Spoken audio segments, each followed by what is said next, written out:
लागू करने का ऐतिहासिक कार्य भी देवभूमि उत्तराखंड ने किया है। वहीं देश का सबसे प्रभावी नकल कानून भी लागू किया है, जिसका परिणाम है पिछले 4 वर्षों में 25,000 से अधिक युवाओं ने सरकारी नौकरियां पाने में सफलता प्राप्त की है और एक में भी नकल का कोई प्रकरण नहीं आया है।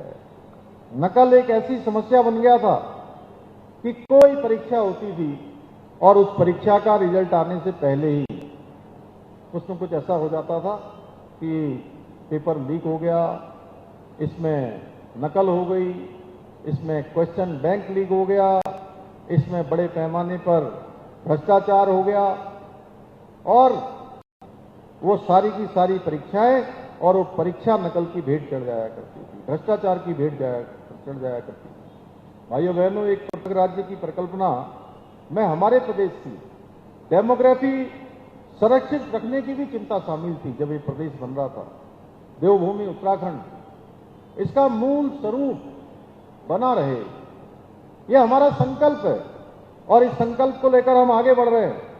हमारी सरकार देवभूमि उत्तराखंड की डेमोग्राफी को बचाए रखने के लिए पूरी तरह से प्रतिबद्ध होकर निरंतरता से कार्य कर रही है।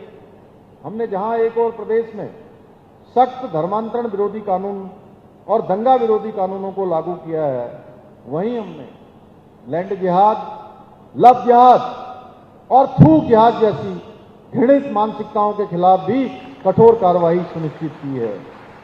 हमने प्रदेश में लैंड जिहाद पर कड़ी कार्रवाई करते हुए 9,000 एकड़ से भी अधिक सरकारी भूमि को लैंड जिहादियों से मुक्त कराया है और एक अभियान चलाया। यह अभियान हमारा अभी निरंतर चलने वाला है।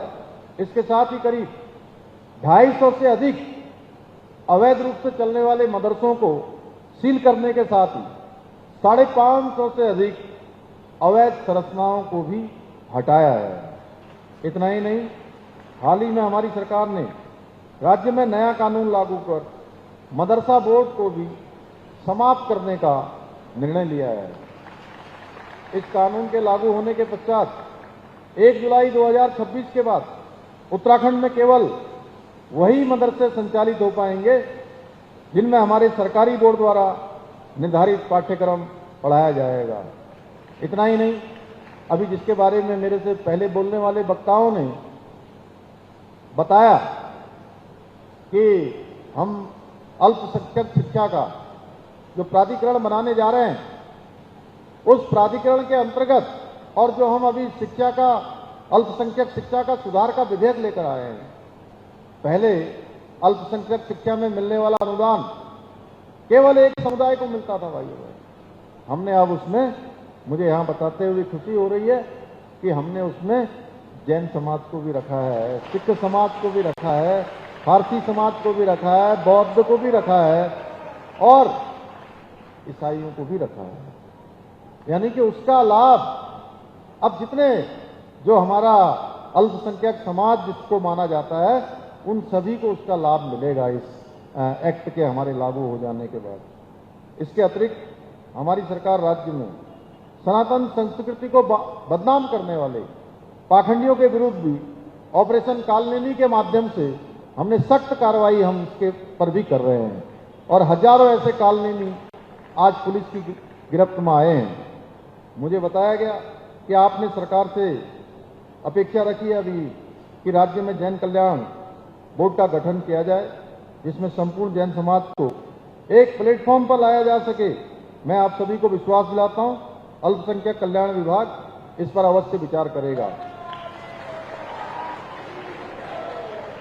भाइयों बहनों, मेरा मानना है कि जब हम समाज के प्रत्येक वर्ग को साथ लेकर बढ़ेंगे, तभी हमारे देश का और हमारे राज्य का समग्र विकास संभव हो सकेगा और उत्तराखंड को देश का अग्रणी राज्य बनाने का हमारा विकल्प रहित संकल्प सिद्ध हो सकेगा।